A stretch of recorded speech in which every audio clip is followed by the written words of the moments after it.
Looking at all of the reports, man, Caden Proctor got up and spoke about the continuity of the offensive line, how guys are just up and ready to be next man up mentality. I think that's going to be huge for us this season, Jackson. I really do, man. Seeing a lot of depth get the opportunity, kind of like how we started last season, but it's not a surprise this year. I don't know if you all remember week 1 against Western Kentucky.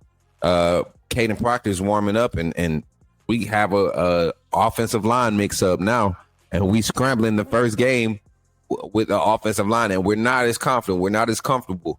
I think the system has allowed players to become a lot more familiar, and now you see the confidence up and down the sideline. Up and down the depth chart, and now you're able to adjust and move and still flow fluently. So, quality stuff here. All right. Looking at the practice film, man, let's react. Look at Jeremy Bernard, man, wide receivers going through some warm-up drills. Cole Adams, number 7. What do you think about this wide receiver group, man? I know we talk about. I'm happy. Yeah, go ahead, so Jackson. Happy about our wide receiver group.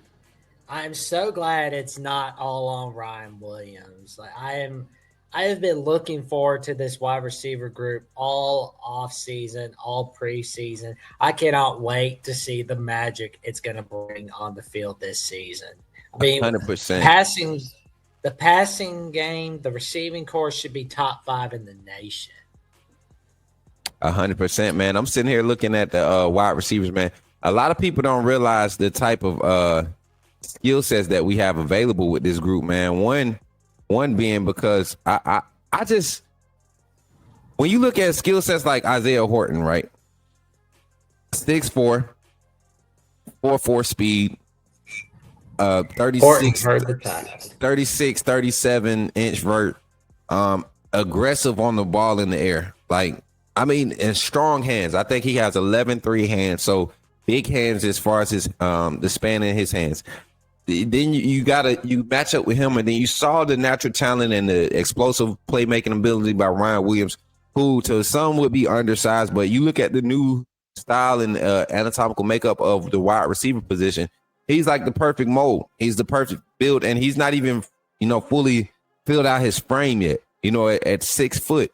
So, and you look at his explosive playmaking ability, but then you got Jeremy Bernard, who's just a savvy receiver, probably one of your better route runners, knows how to create separation, very deceptive with his speed. And that's just your first 3. But then you got Rico Scott, who's another explosive high catch radius player. Then behind him, you got Jalen Hill, who can go up and get it. Coming back from an injury, and we saw him make a lot of strong catches over the past 2 scrimmages.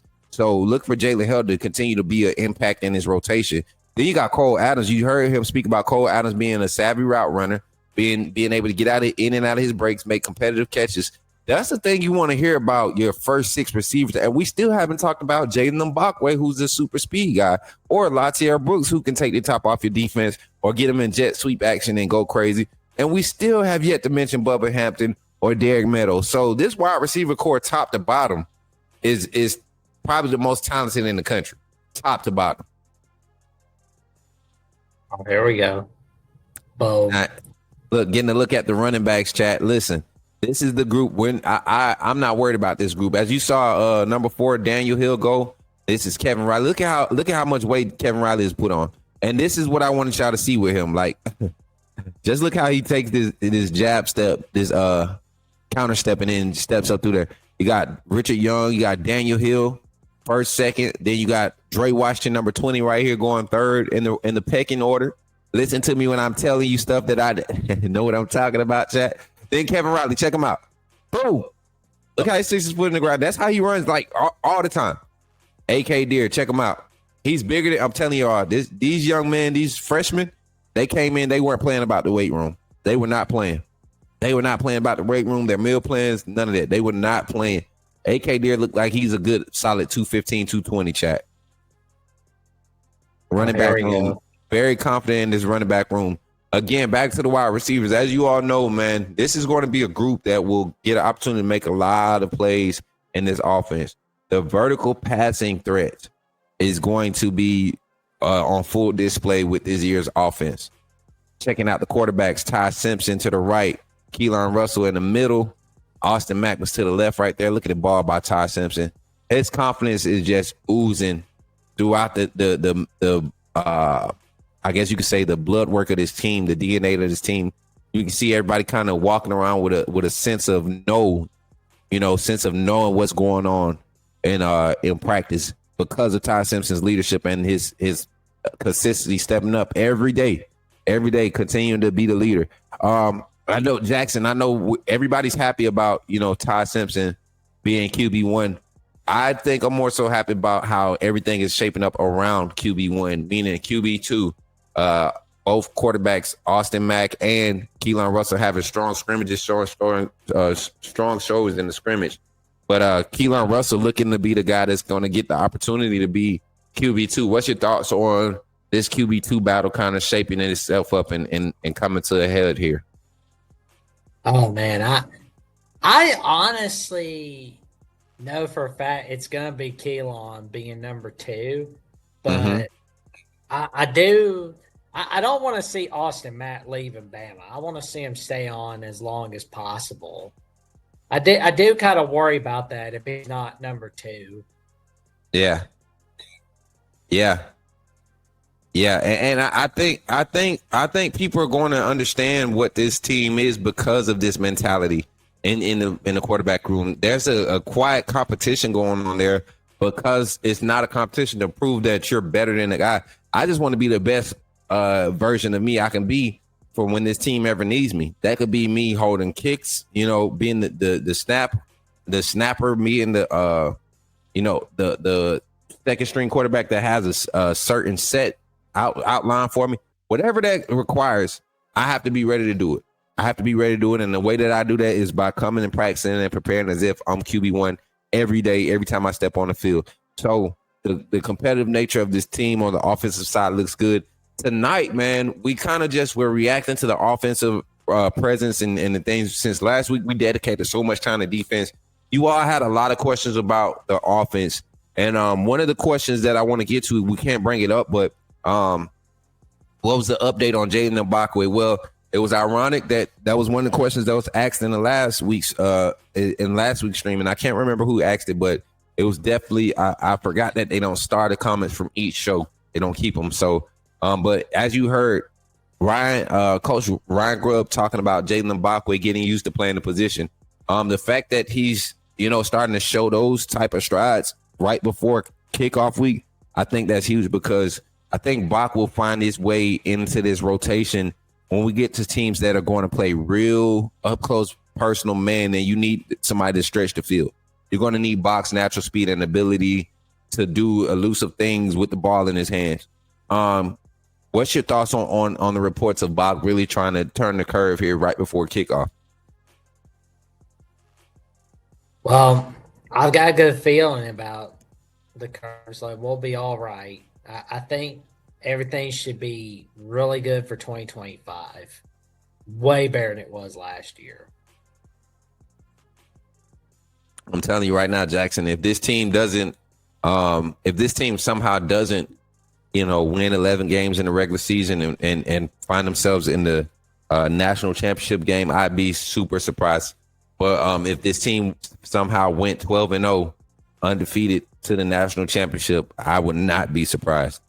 I think we have everything you would want. If you look at what Ohio State had to win the national championship last year, I think we have that plus some at Alabama right now. And then you look at what Michigan had to win the year before that. I think we have that plus some at Alabama.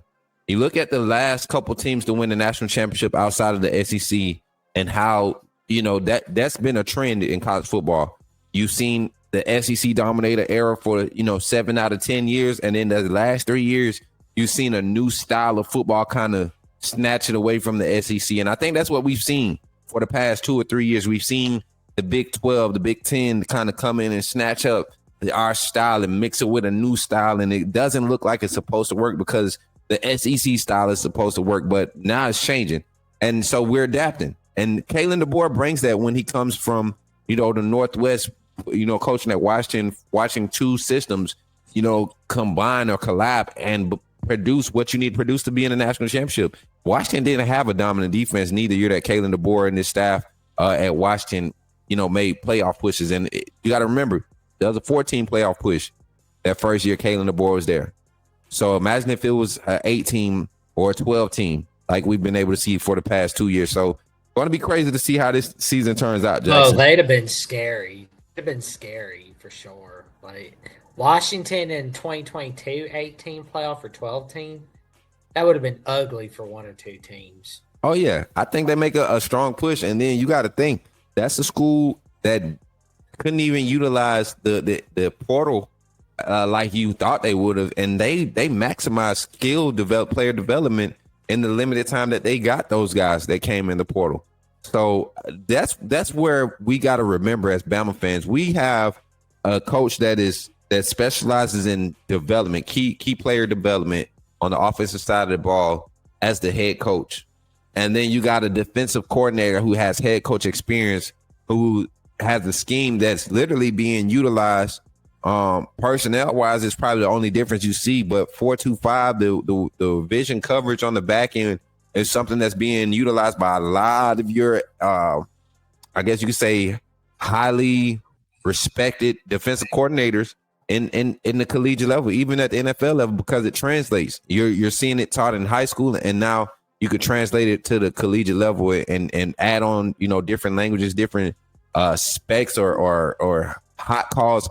But overall, the schematics, the overall understanding of everything is still within the same wheelhouse. And that's why you see 5-star freshmen like Dijon Lee able to come on and be an impact player. Abdul Sanders Jr. able to come in and get themselves in the rotation in the grand scheme of the whole operation. So I'm excited to see this Alabama team come together again. Jackson, we're what, 10 days in a wake up away? 11 days now. Well, we kind of ended today.